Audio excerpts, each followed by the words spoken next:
Hello friends, welcome to my channel ELS English Literature Studies with Conard.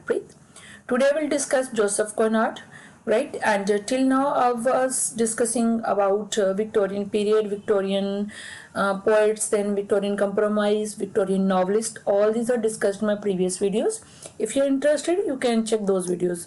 So let's get started with today's topic, that is about Joseph Conard. Joseph Conard, who was an English novelist and a short story writer of Polish descent, right? His original name was Joseph Theodore Conard Korenzino-Whiskey, right? And he adopted the pen name Joseph Conard in 1895. Joseph Conard, this name was adopted by him in 1895 with the publication of his first novel, that is Almayer's Folly, right? And he was the son of Polish aristocrats. Then he is best known for his writing his novels Lord Jim, then Nostromo, The Secret Agent, Heart of Darkness, right? He is considered an early modernist, though his works contain elements of 19th century realism, but he is still considered as an early modernist, and his narrative style and anti-hero characters have influenced numerous authors. Joseph Conard was a Polish-British writer, regarded as one of the great novelists to write in the English language.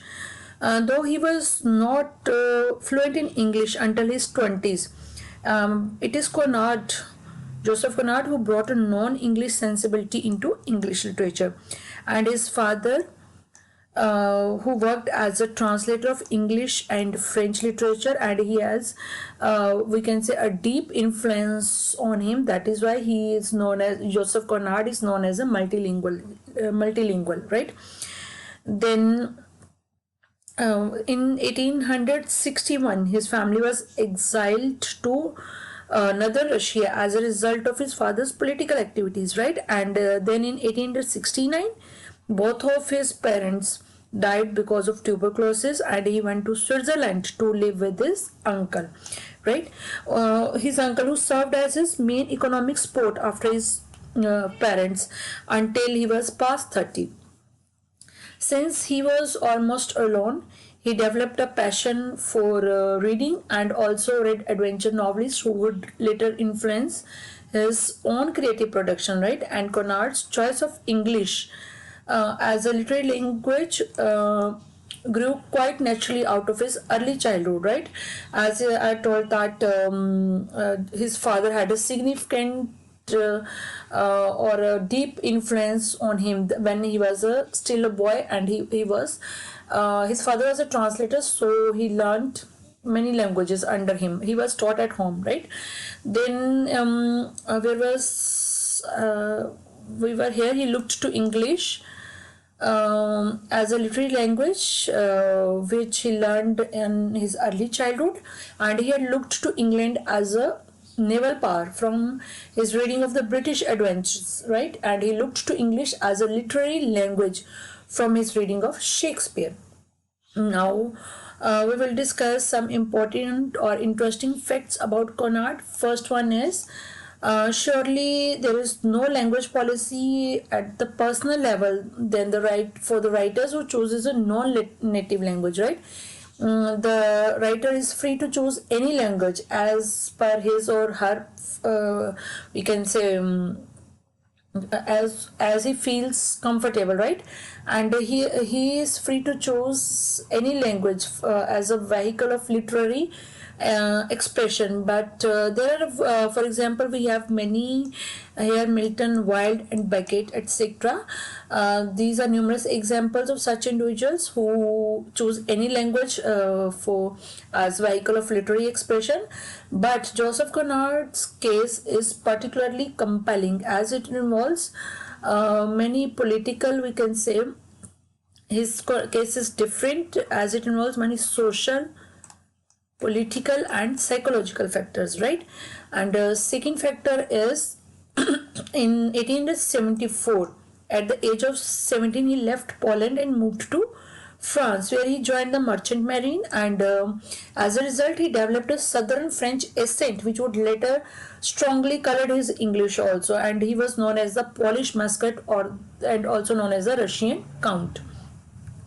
Next interesting fact about Joseph Conrad is that in 1878, at the age of 21, he found himself swamped in debt due to his passion for gambling, right? As a result, he decided to shoot himself in the chest. As a result, he decided that he will commit suicide, he will shoot himself, but fortunately the bullet missed his heart and he went on to live nearly another half century, right?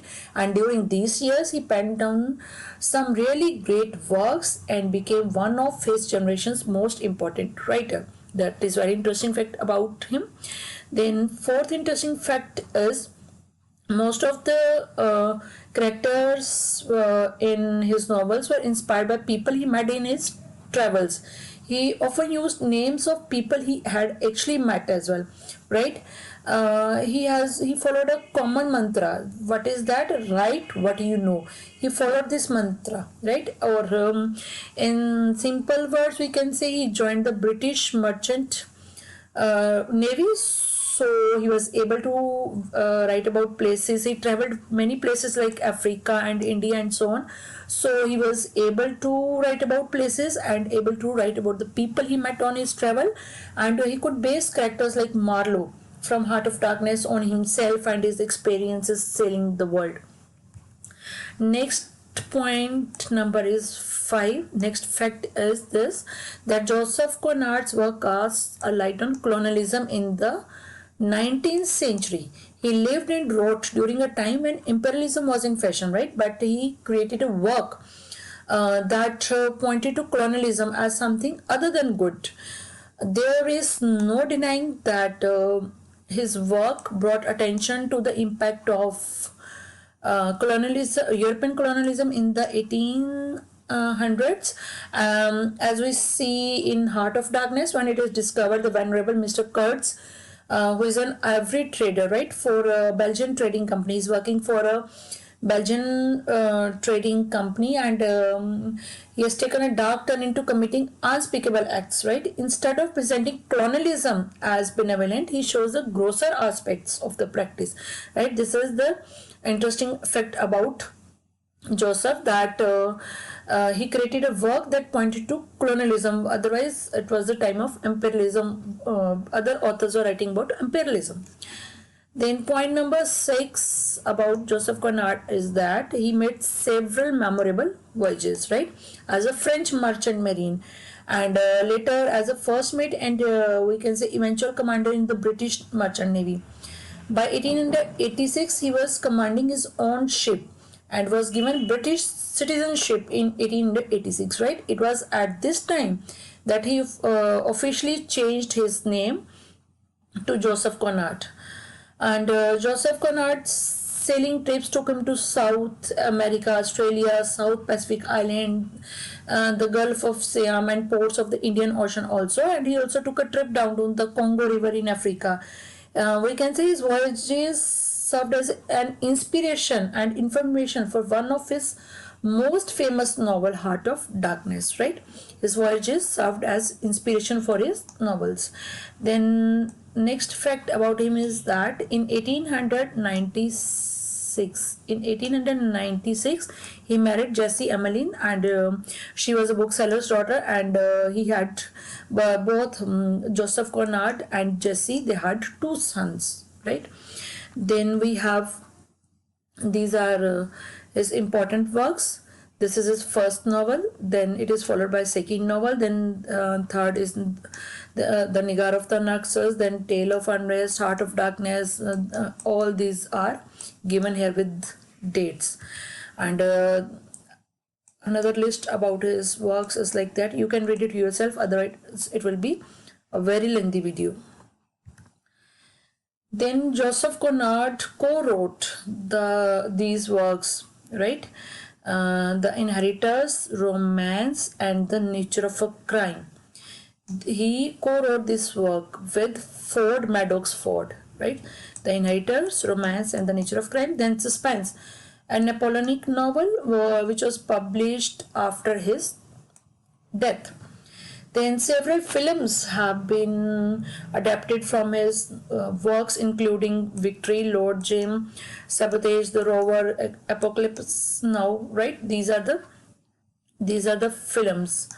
Then this is the last slide. Then Joseph Conard.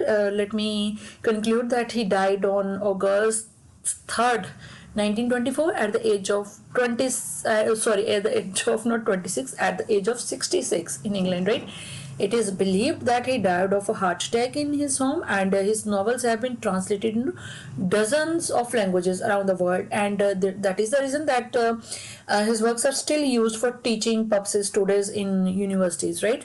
So friends, this is all about today's topic, that is Joseph Conard. That is, today's video is requested video, so I hope you will like the content, and if you like it, please hit the like button, share and subscribe my channel, and if you are new to my channel, please hit the bell button so that you can get notifications for my upcoming videos. Thanks a lot for watching.